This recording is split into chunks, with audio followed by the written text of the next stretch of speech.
Greetings, urban farmers, gardeners, and healthy food visionaries. Farmer Greg here, and welcome to the 495th episode of the Urban Farm Podcast, where every day we work to educate and inspire you to become part of your food revolution.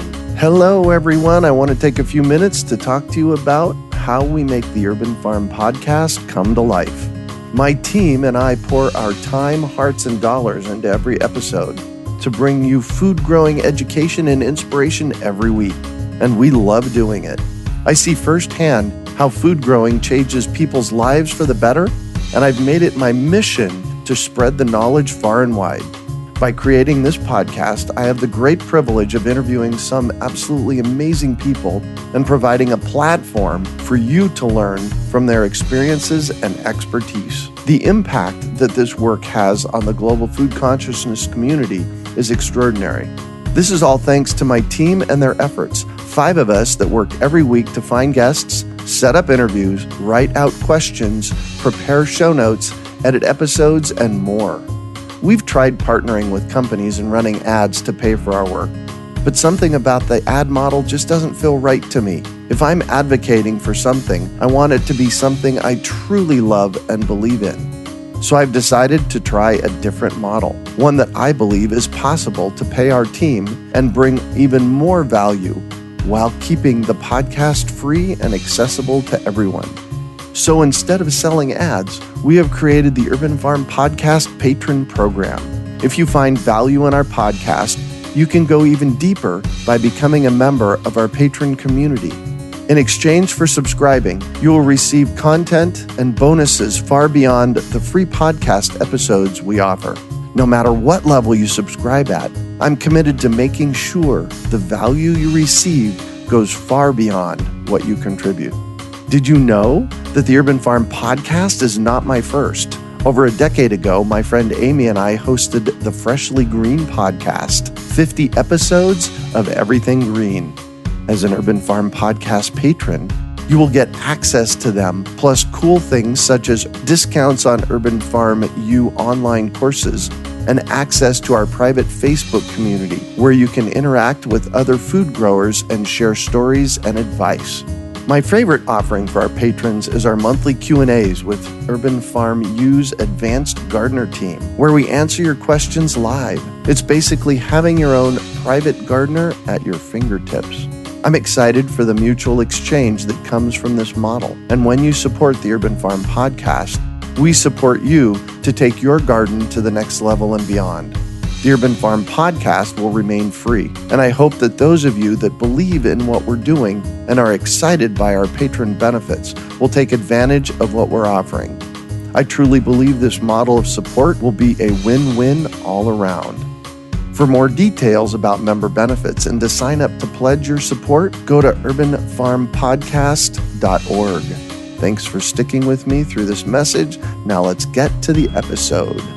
Today on our podcast, we have someone who actively pursues regenerative farming solutions for desert climates and communities. We're talking with Sara El-Sayed about low-tech irrigation and so much more. Sara is pursuing her Ph.D. at Arizona State University in food systems sustainability, specifically on women in arid regions and regenerative practices. She is dedicated to making a difference in her local food system and has co-founded multiple organizations for this purpose. Nawaya is a social enterprise working as a catalyst to transition small-scale farmer communities in Egypt into more sustainable ones through education and research. Dema is responsible for outdoor environmental education, teaching young adults about biomimicry and local Egyptian communities. And Clayola is creating new low-tech irrigation systems in collaboration with local Egyptian clay artisans. Sara has served as a board member in the Slow Food Movement, an international movement aiming to safeguard local food cultures and traditions by promoting good, clean, and fair food for all. Welcome to the show today, Sara. Are you ready to rock? Oh, yes. Excellent. So I shared a bit about you. Can you fill in the blanks for us and share more about the path you took to get where you're at today? Oh, okay. So I would say it starts when I'm very young with my grandmother. So I have an Italian mother and Italian grandmother as well. And I was raised in Egypt, but every summer I would go to Italy, and food was a really central part of our life. My grandmother would spend the summers getting crates upon crates of tomatoes to make her tomato preserve that would last the whole year. We would make all the pasta from scratch at home. There was a cake in the house every single day. There was baked bread. There was yogurt made at home. So food has been a really central part of my life. And then fast forward a few more years, I got into the education world. I taught for a bit, and then fast forward, I got into the nonprofit world and started working in outdoor environmental education. And then the revolution happened in 2011 in Egypt, and it changed all the parameters for a lot of us. And we suddenly felt like this is a country that belongs to us where we can make a difference. And so a group of us that was really interested in food, coming from different aspects of it, people, ones who are interested in the farming aspect, in the culinary aspect, in the business aspect, we kind of came together and we founded Nawea, which is the first enterprise that I kind of created on that topic of food. And the idea was, what can we do? Most of us were quite well educated with either a bachelor or master's degree to try and help our own communities to change some of the challenges that have, or to improve on some of the problems that had happened over the past few decades. Egypt has a long history of being an agricultural country, but we kind of lost our compass along the way. Yeah. And so this is kind of how we started, we started rethinking what does that look like. And that, cascaded in a whole bunch of other projects. But it was really 2011 became this time of hope of change. And so we kind of took things in our own hands. Cool. So you grew up in Egypt? Yes.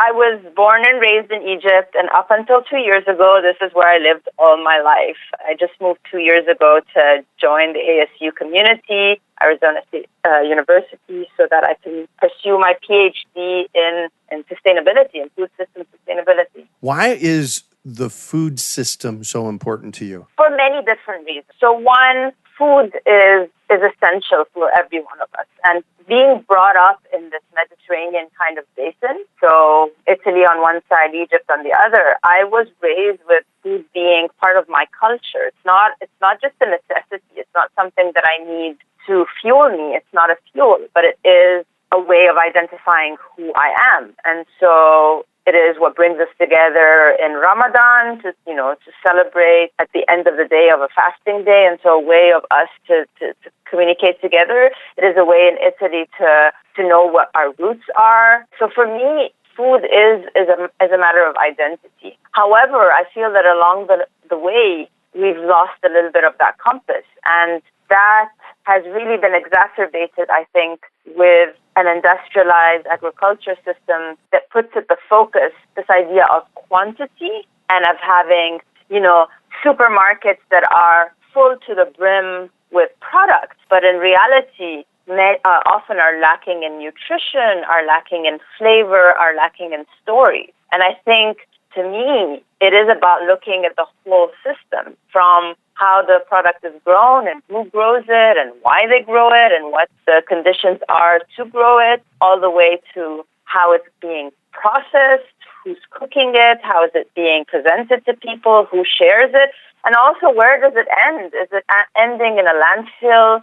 Is there immense amounts of waste that are thrown away? Like, this whole system is important to be looked at from a holistic perspective. So this is really crucial to me, and I think what's great about the program I'm studying is that we are encouraged to look at it from a systems perspective. And I particularly come in with this lens, which is that food is culture, and food is tradition, and food is identity. And I want us to highlight this. I feel like this is so important. And oftentimes in the more industrialized world, in the developing world, sometimes we kind of forget about that and are just thinking of it as a fuel. Yeah. Wow, no kidding. And you're not passionate about this, are you? No, not at all. You live here in the Phoenix metropolitan area, so we were able to get together face-to-face here a few months ago, and I was really excited and impressed with the work that you're up to, so congratulations. Thank you. And you're particularly interested in arid regions. Why?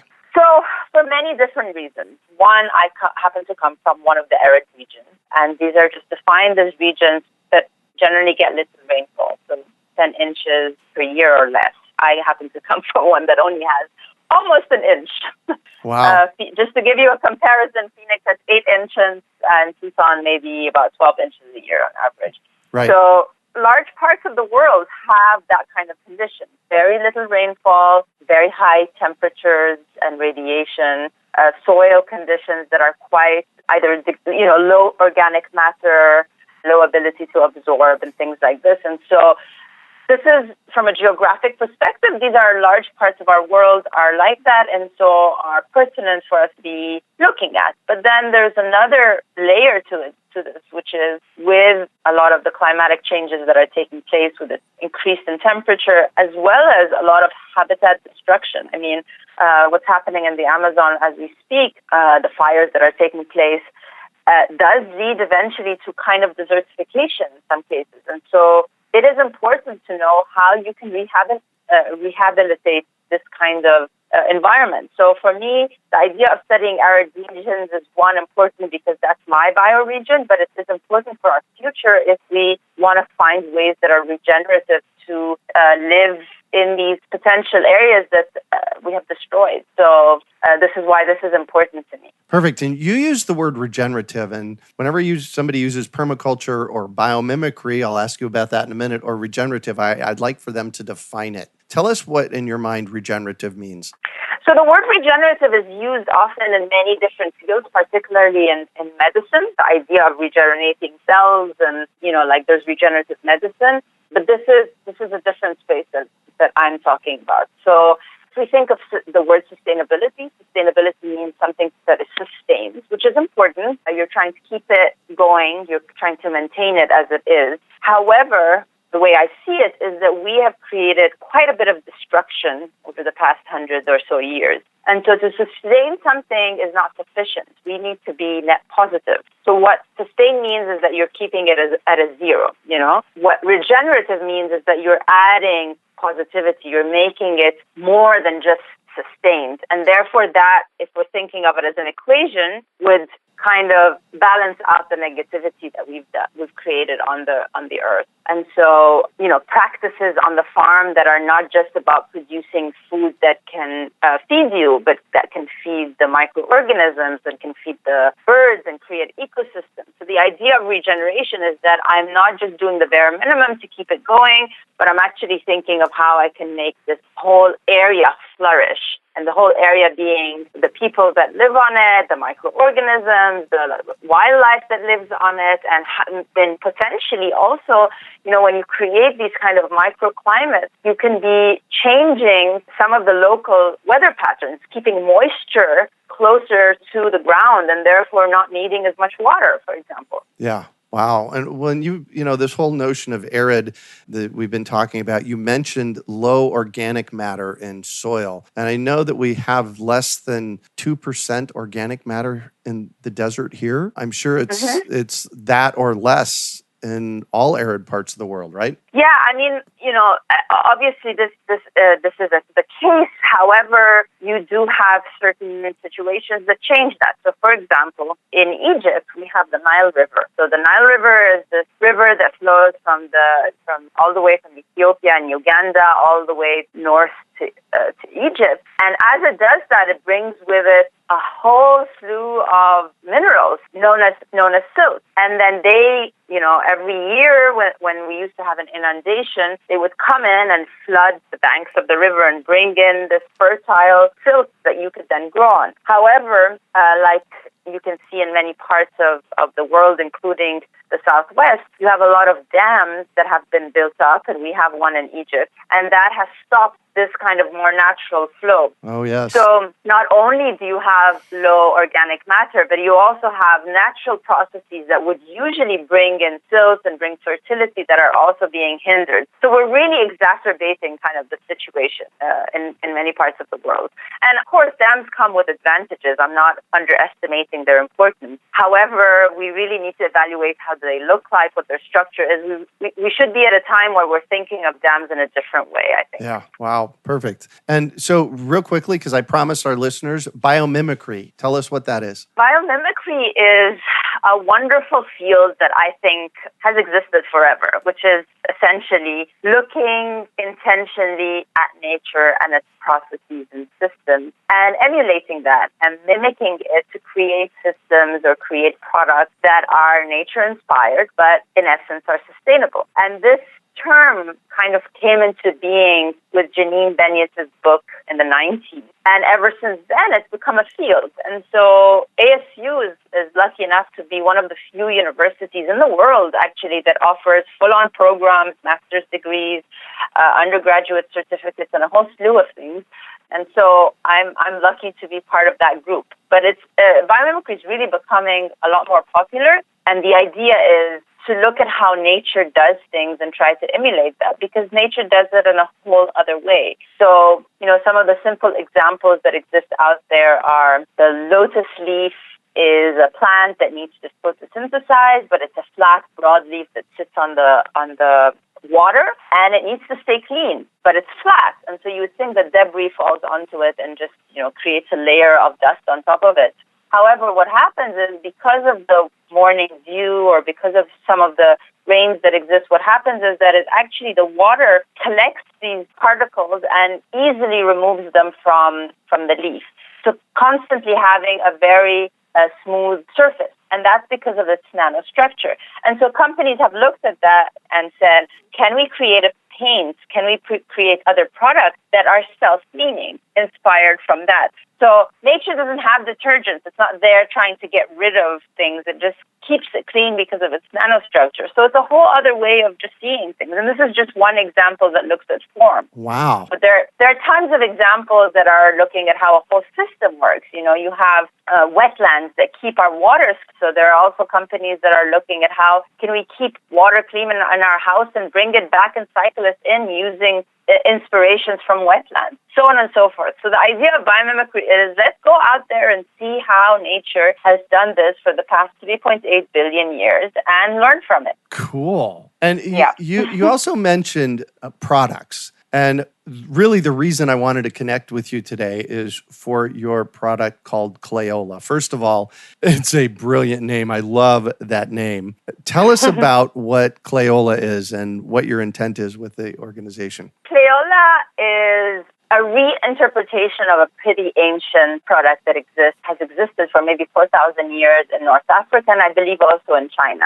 And so in several arid regions of the world where you don't have as much water, farmers would try and figure out solutions. And so one solution, given that we are in North Africa and we do have a lot of clay, and we have clay products, you have clay pots and so forth, they would actually dig a clay pot next to a seedling, next to a tree, and fill it up with water and ensure that the plant is getting its water slowly through this clay pot. In Arabic, the word for a clay pot that is about that size, a small size, the size of your hand, is called an olla. And I believe the word olla moved from the Arab world to Spain and then became an olla. And then when the Spanish came to the Americas, specifically to the Southwest, it continued to be called an olla. So if you talk to people in the region that are familiar with these kinds of farming practices, they probably know what an olla is. But for us, an olla or a olla is not just for irrigation. It's actually a pot where you keep water in general.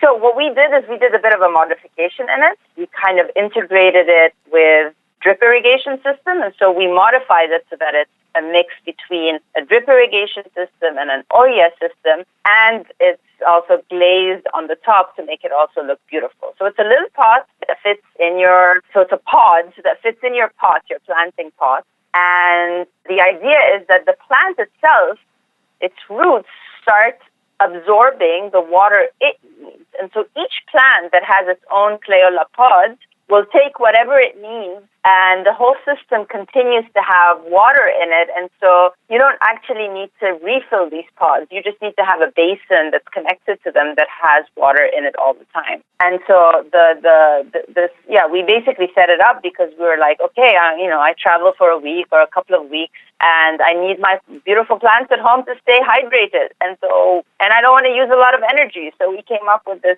low-tech irrigation system. Specifically, like the main brain behind this is my partner, Rami Halim, who's still in Egypt, and he's kind of like the upper hand on the business.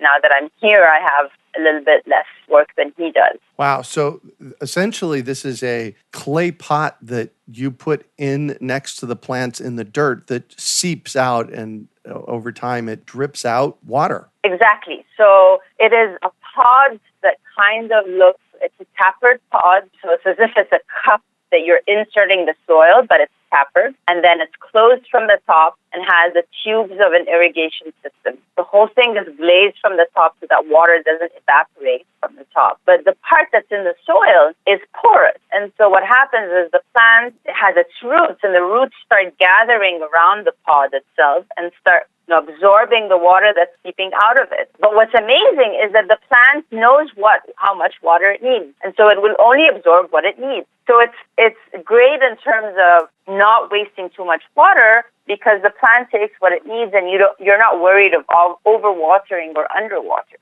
Wow. Awesome. And so this really addresses a much bigger issue of water in arid regions, which we, talked about, where you're from, they get an inch a year, here in Phoenix. In fact, this year in 2019, we've only had 2.5 inches here at the urban farm. Mm-hmm. So this is really addressing a much bigger problem. Can you talk about that? The predictions, unfortunately, are not accurate. And so in the sense, Egypt is predicted to have more rain, but more erratic rain. So as you know, here, this is more of a tropical area where you have monsoonal rains. And so what we're used to here is that most of the farmers that are growing on a cycle depend on these heavy monsoonal rains that come in the summer. And that kind of becomes like the big push forward for certain crops. However, with the changes in climate, we don't actually know if that's going to continue to be these same patterns,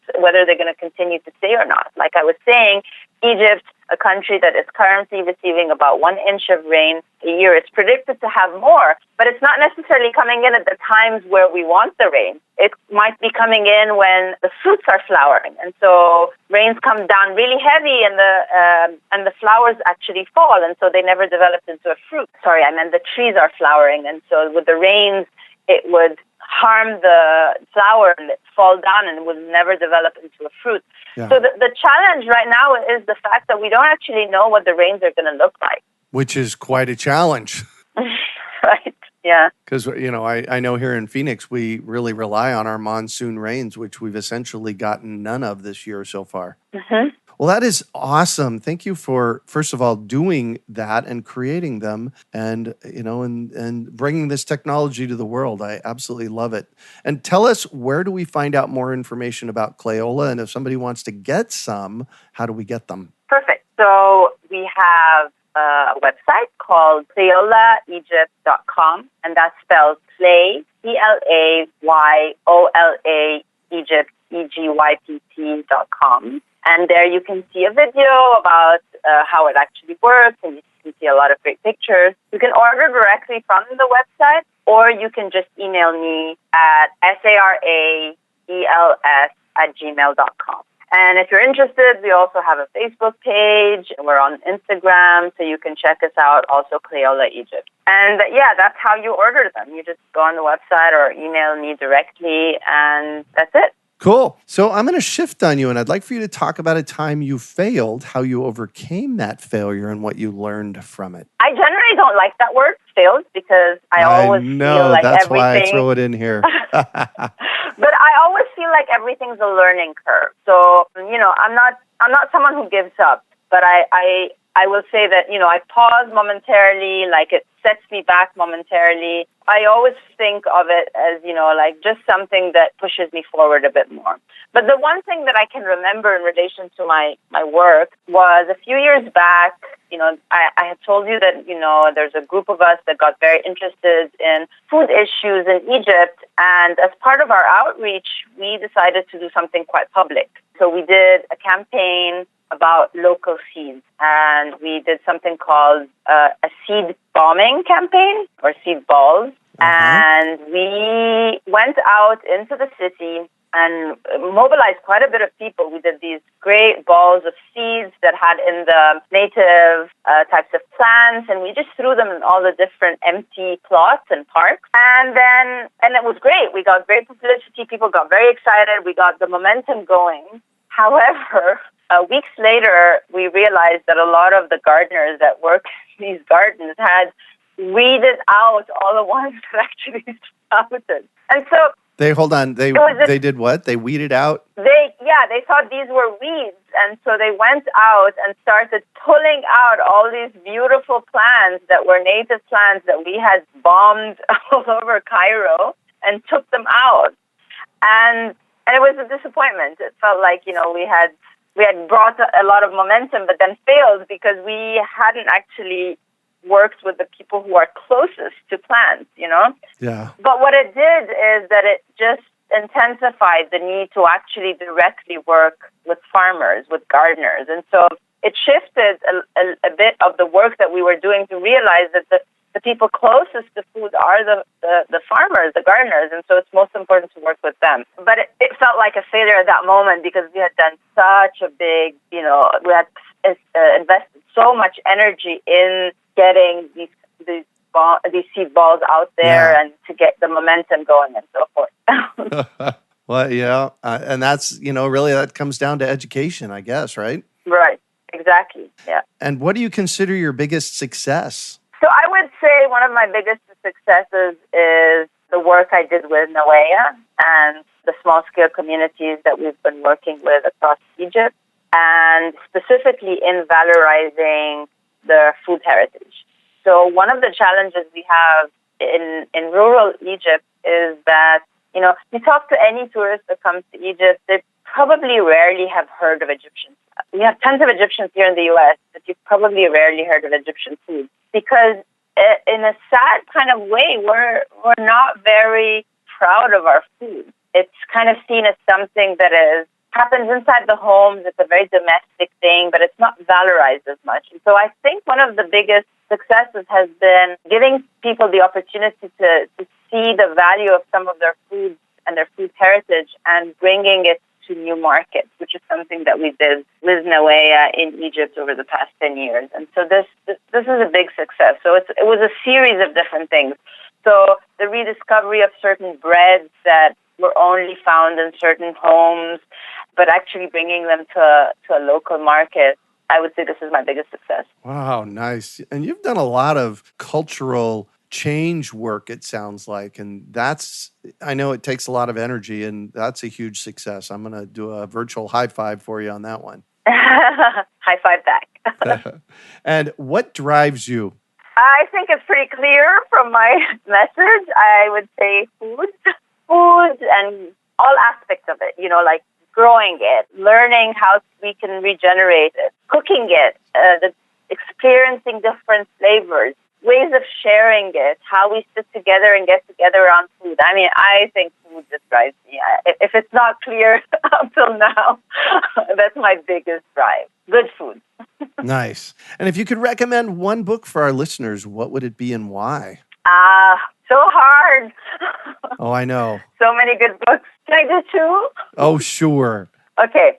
So one comes from Wes Jackson, who works at the Land Institute. And I mean, he has tons of books that I'm just so inspired by because he kind of brings in a few of my worlds together, which is biomimicry and regenerative food systems. And so this book is called Consulting the Genius of Place, an ecological approach to new agriculture.